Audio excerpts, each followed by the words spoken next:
नमस्कार। राजस्थान में लगभग 9,000 पदों पर पंचायत सहायक की भर्ती आने वाली है। इसकी योग्यता क्या होगी, इसकी चयन प्रक्रिया क्या होगी, क्या कोई परीक्षा होगी या इंटरव्यू होगा या कैसे नौकरी मिलेगी, इस बात को लेकर इस वीडियो में विस्तार से चर्चा करूंगा।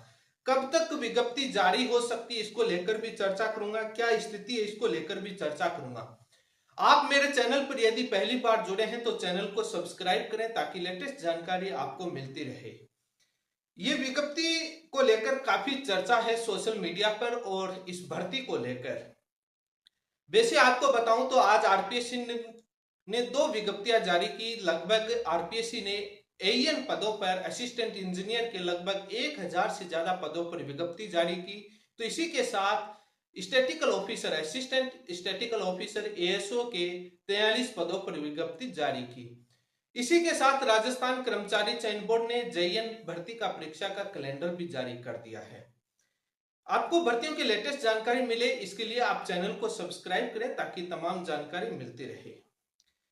9,000 पदों पर पंचायत सहायक की भर्ती की स्थिति बात करें तो अगस्त या सितंबर में इसकी विज्ञप्ति जारी होने की पूरी संभावना है। वित्त विभाग से इसको अनुमति मिल चुकी है, अप्रूवल हो चुका है। लगभग 9,000 पदों पर विज्ञप्ति जारी होना है। इसकी योग्यता को लेकर चर्चा करें तो 12वीं पास, इसी के साथ बेसिक कंप्यूटर नॉलेज रखा जाता है। और इसकी चयन प्रक्रिया पर बात करने से पहले कि लिखित परीक्षा होगी या इंटरव्यू होगा या कैसे मेरिट बेसिस पर प्रतिशत के आधार पर होगी, 12वीं के अंकों के आधार पर, या कोई नया पैटर्न फॉलो होगा, इस पर चर्चा करने से पहले थोड़ा अपने को 8 साल पुराना इतिहास उठा करके देखना जरूरी है। किस प्रकार से कोई भी राजनीतिक पार्टी जब सत्ता में आती है अपने कार्यकर्ता को नौकरी देने का किस प्रकार से काम करती है। उसके बाद यदि सरकार बदल जाती है तो कुछ पार्टियां हटा देती हैं, कुछ पार्टियां उनको आगे की ओर कदम बढ़ा देते हैं। ये हर पार्टी जब भी शासन में आती है तब करते हैं। पंचायत सहायक भर्ती का जिक्र करने से पहले 2016 का जिक्र करना जरूरी है। उस समय भाजपा का शासन था और मुख्यमंत्री वसुंधरा राजे सिंधिया थी। उस समय लगभग 27,000 से ज्यादा पदों पर वसुंधरा राजे सिंधिया मुख्यमंत्री जी की सरकार ने एक विज्ञापन जारी किया था जिसका नाम था पंचायत सहायक भर्ती का। उसकी योग्यता 12वीं पास रखी गई और ग्राम पंचायत स्तर पर इसका सिलेक्शन प्रोसेस था। कितने हैरानी की बात है कि उस ग्राम पंचायत सहायक भर्ती के लिए 12वीं पास योग्यता रखी गई, बट कोई भी परीक्षा माध्यम से चयन नहीं हुआ, कोई भी इंटरव्यू के माध्यम से, साक्षात्कार के माध्यम से चयन नहीं हुआ। तो आपके मन में सवाल होगा कि चयन कैसे हुआ होगा। उसके लिए कंडीशन रखी गई कि ग्राम सभा की मीटिंग होगी और उस ग्राम सभा की मीटिंग में जो आवेदन करने वालों को उपस्थित रहना होगा और वो नाम कुछ सुझाव करेंगे और उसके बाद उनका जो सभी की सहमति से ग्राम सभा में उपस्थित उनके लिए होगा। पंचायत सहायक ग्राम सेवक और सरपंच की सहायक के लिए नियुक्ति दी जाती थी। बनाया गया था कि इनका काम यह होगा। 6,000 रुपए मानदेय रखा गया। सबसे बड़ी हैरानी की बात कि कोई भी रोस्टर प्रणाली नहीं, कोई आरक्षण भी नहीं इस भर्ती में। ये बैकडोर से नौकरी देने का काम किया गया। ये काम 2016 में भाजपा सरकार ने बैकडोर से नौकरी देने का काम किया। 12वीं की मार्कशीट दिखाओ, नौकरी पाओ। अपने कार्यकर्ता को ही नौकरी देने का काम है। कोई मेरिट नहीं, कोई इंटरव्यू नहीं, कोई एग्जाम नहीं, कोई 12वीं के अंकों के आधार ग्राम सभा बैठक लेगी। अब आपको मालूम होगा कि प्रधान, जिला प्रमुख, विधायक और मंत्री जी का कितना पावर चलेगा उस ग्राम सभा में। अब इसमें बताने की जरूरत नहीं है किस प्रकार से किन लोगों को नौकरी देने का उस समय उद्देश्य और कौन लोग सिलेक्शन लिए थे। उसके बाद बहुत सारे केस हाईकोर्ट में भी लगे। सबसे बड़ी हैरानी की बात कि कोई रोस्टर प्रणाली, कोई एग्जाम, कोई आरक्षण, कुछ भी नहीं। लेकिन उसकी उम्र जो रखी गई थी 18 से 40 साल। मेरा जो मानना है कि जो अभी आने वाली ग्राम पंचायत, जो पंचायत सहायक भर्ती है, उसमें यही योग्यता रहेगी। और इसी के साथ उम्र भी 18 से 40 रहनी है, 12वीं पास रहना, RSCIT कोर्स की कंडीशन आएगी। और इसी के साथ आप कमेंट करके ये बताएं कि जो 2016 में पंचायत सहायक भर्ती हुई थी, क्या वो प्रक्रिया सही थी? यदि उसी प्रक्रिया के माध्यम से यह भर्ती होती है तो क्या सही है? कमेंट करके बताएं। ये बात भाजपा सरकार की उस समय की बात करें, लेकिन कांग्रेस जब शासन में आई तो उसने क्या किया? इन पंचायत सहायकों का नाम बदला और विद्यालय सहायक कर दिया, मानदेय बढ़ा दिया।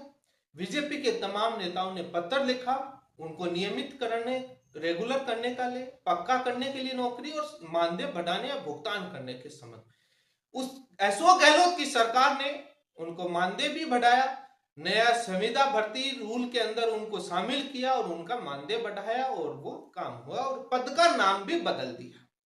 ये काम तो 2022 के अंदर गहलोत सरकार ने विद्यालय सहायक कर दिया, पंचायत सहायक से नाम बदलकर, और संविदा रूल के अंदर ले आए। मदन दिलावर साहब जो है उन्होंने 2020 में गहलोत सरकार को पत्र भी लिखा था। लेकिन सबसे बड़ा जो चुनौती का विषय है कि सिलेक्शन प्रोसेस, क्या संविदा पर निकाली जाने वाली भर्ती के लिए परीक्षा नहीं होनी चाहिए? इंटरव्यू बिल्कुल नहीं, इंटरव्यू और जैसा वो हुआ वो सेम है। क्या इंटरव्यू में होता है, कितना जैक जुगाड़ चलता है, भली भांति जानते हैं, इसको इनकार नहीं कर सकते। क्या परीक्षा नहीं हो सकती? क्यों नहीं हो सकती? जैसे CHO भर्ती परमानेंट नहीं होती है, कॉन्ट्रैक्ट बेसिस पर ही होती है, उसमें राज्य और केंद्र दोनों का अनुदान होता है सैलरी के अंदर और फिक्स सैलरी बेसिस पर होता है। क्या जब उनका हो सकता है, और देश और राज्यों के कई ऐसे संविदा भर्तियों के अंदर परीक्षा के माध्यम से करवाया जाता है, परीक्षा क्यों नहीं हो सकती? ये पता है हटने नहीं है, तमाम सरकारें आएंगी उसका नाम बदलेंगी या उनको संविदा भर्ती में लाएंगे और धीरे धीरे संविदा भर्ती के नए रूल आए उसके मुताबिक आपको पता है क्या है। लेकिन ये तो बीजेपी ने बंदरबाट की थी नौकरियों की। उसके बाद होता है आंदोलन, धरना प्रदर्शन नियमित करने के लिए पुलिस लाठीचार्ज और ये विरोध होते हैं। ये क्यों होते हैं? सरकारें ऐसे रूल क्यों बनाती हैं? ये सबसे बड़ा सवाल है। जब गहलोत की सरकार आई तो एक पैरा टीचर भर्ती था, बहुत पुराना, वो तो था ही, छोड़ो पुरानी बातों को।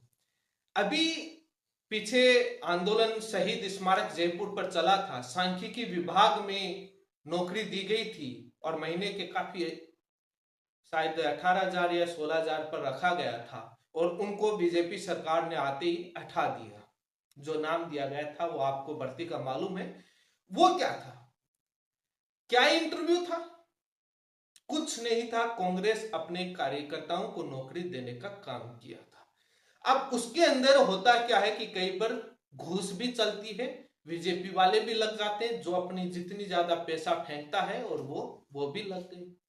बीजेपी आई, आते ही उन सभी को हटा दिया, वो भी एक कॉन्ट्रैक्ट बेसिस पर वैसे ही थे। कितना बड़ा धरना प्रदर्शन आंदोलन हुआ, क्यों हुआ? हर सरकार में हर पार्टी जो सत्ता में आती है वो ये बंदर बांट करती है नौकरियों का, राजस्थान के बजट का। एक यदि आपको लेना है तो एक पर्टिकुलर प्रोसेस से क्यों नहीं लेते, फेयर प्रोसेस से, जिसमें राजनीतिक पार्टी और नेताओं की दखलंदाजी बंद हो, लिखित परीक्षा के माध्यम से हो, कोई एजेंसी करवाए और सही तरीके से। ये क्यों बंदर बांट की जाती है, क्यों रेवड़ियां बांटी जाती हैं ये नौकरियां? ये अपने वोट बैंक की राजनीति नहीं, ये सबसे बड़ा सवाल और प्रश्न चिन्ह है। लोग नहीं बोलेंगे। उस समय विरोध हुआ, क्या हुआ? कई हाईकोर्ट में रिट पिटीशन लगी, सरकार की पॉलिसी कैसे भी भर्ती प्रक्रिया करे, कोर्ट उसमें दखल अंदाजी करती नहीं। लेकिन सबसे बड़ा सवाल यह है कि इसका प्रोसेस यदि 2016 की तरह ही फॉलो किया गया तो इसमें पंचायत सहायक भर्ती में वही होगी, ग्राम सभा के आधार पर एक मीटिंग के जरिए सिलेक्ट किया जाएगा, जिसमें सभी राजनेता अपने अपने लोगों को नौकरी लगाएंगे और उसके बाद कोई सरकार बदलेगी या उनका नाम बदल देगी और उनको ये हो जाएगी। यदि यही पंचायत सहायक या विद्यालय सहायक नाम बदला गया, एक रेगुलर भर्ती हो, कितने लोगों को परीक्षा के माध्यम से नौकरी का मौका मिलता? क्वालिटी, सरपंच की सहायता करनी हो, ग्राम सेवक की सहायता करनी हो, किसी की भी सहायता करनी हो, एक क्वालिटी का नौकरी करने वाला आदमी मिलेगा जिसको अच्छा नॉलेज होगा, उसकी LDC के तौर पर काम करे, ठीक। चाहे किसी के तौर पर भी काम करे, उसको अच्छा नॉलेज वाला मिलेगा। आप भी राजनीतिक दखलंदाजी करते हैं और ये ऐसे बंदर बांट होती है, उसके बाद जनता के काम होते नहीं है, दर दर भटके खाते और बातें जनता में चर्चा चलती है कि कैसा कर्मचारी बैठा है, कुछ भी नहीं आता है इसको, कोई भी चीज आती नहीं है, मात्र डिले करता है और भगाता रहता है। नॉलेज होना जरूरी है, उसके लिए कंपटीशन फाइट करके आएगा तो बहुत सारा नॉलेज सीख कर आएगा। एग्जाम क्यों नहीं करवाते? इंटरव्यू वाला तो आप बंदर बांट है। क्या लेंगे ग्राम सभा पर इंटरव्यू? क्या सरपंच इंटरव्यू लेगा? कितने ही तो 5वीं पास 8वीं पास होंगे, नहीं है तो कैसे लाए होंगे मार्कशीट पता नहीं। क्या ग्राम सेवक इंटरव्यू लेगा? और क्या स्कूल का प्रिंसिपल इंटरव्यू लेगा? और कौन सी उसमें इंटरव्यू में फेयरनेस, जो एकदम फेयर तरीका अपनाया जाता है? कितनी किसकी पावर चलती है और एक ट्रांसफर की कितनी धमकी दी जाती है कि आपको उस डार्क जोन में भेज दें यदि हमारे इस बंदे का सिलेक्शन नहीं किया। भली भांति जनता जानती है, इससे हकीकत से इनकार नहीं कर सकते। ये पंचायत सहायक भर्ती यदि 2016 की तरह हुई तो वही नियम प्रोसेस रहेंगे, उसी प्रकार से होगी। अभी पता नहीं, आने पर पता चलेगा, विज्ञप्ति आने पर पता चलेगा कि क्या प्रोसेस अपनाई जाती है। इसलिए आने से पहले जो नियम बन रहे हैं या बन चुके हैं, विरोध जताएं ताकि सरकार किसी परीक्षा के माध्यम से अच्छे उचित तरीके से भर्ती प्रक्रिया को पूरी करे। और जब भी जो अपडेट आएगी आपको मेरे चैनल पर दे दी जाएगी। जुड़े रहें, सब्सक्राइब करें। इसी के साथ आप सभी का बहुत बहुत धन्यवाद।